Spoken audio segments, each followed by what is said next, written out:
it's not. But when you're landing, it's not so bad because it's further back.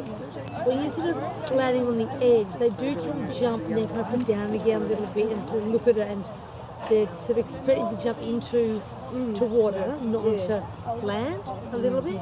And so It does look like they're jumping into water, yes, they kind of go, oh, and so take a double take a little bit. So you just have to be, even though you're landing on flat ground, you'll be jumping this lightly jumping down drop.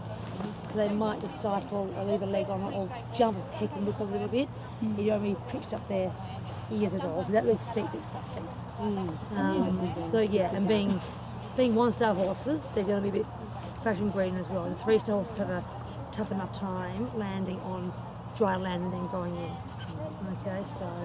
And Megan, you've got some quite heavy ground, especially if it rains a little bit more beforehand. How do you deal with that coming into this? I was going to a fence? say, because again, I'm going to smack one again. Only because she gets so doughy, like, a nap. So yeah, it's going to be yuck through there. So again, every horse is going to go through there differently. You know, like Marie's horse, Megan's horses they're going to be strong, and then going to skip across that. Of that.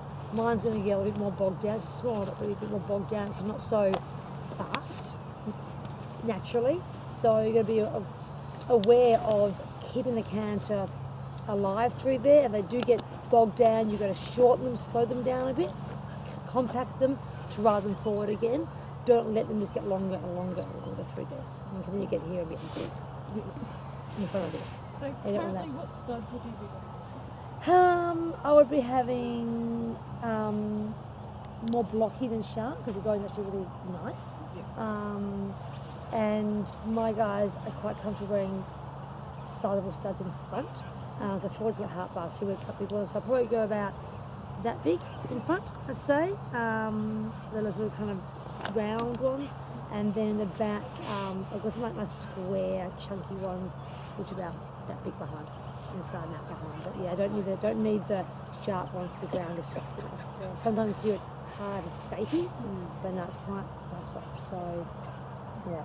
And do you go studs all round, or do you just go on outside edge? Outside and inside. There is a risk if they're not used to it, just don't say I'll put it on the inside, because Megan said, like they can stud themselves, you know, but I really haven't had that happen, because you know if your horse is a gangly galloper or a bad turner and fights you a lot, and you know it stands itself at home anyways, because it'll always stand on its coronet bed. I've had horses that have done that.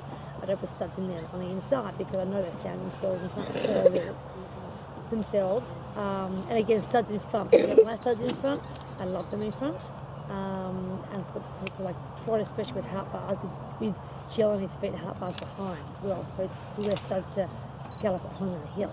When he trot well, he slides down the hill otherwise, so he's always in studs. But they're not used to studs in front. You've got to be really careful and go small, because they might just jar up on you. If you're not soft, there's too much for fun and jar up.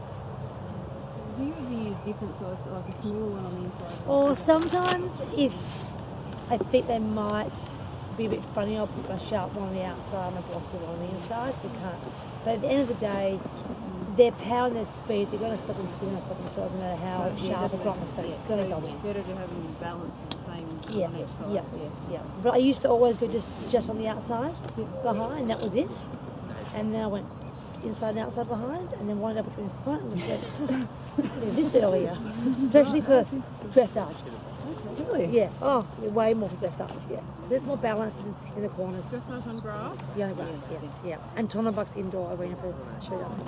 I studied there because it's in the corner. They always fall over in one corner. So yes, we're going to come into here, connected again, jumping it like it's going down a hill, eyes up, look for that next fence, okay? And you shouldn't need to slip your reins through here, unless they're jumping really quickly and put their heads down. These guys should just jump in and go.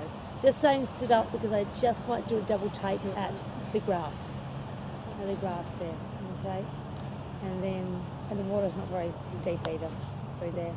And again, you can walk a distance through there, but really, you just ride it off your eye. Your line's going to change a bit, they're going to peck, they might jump out. It's too far away. You'll forget it.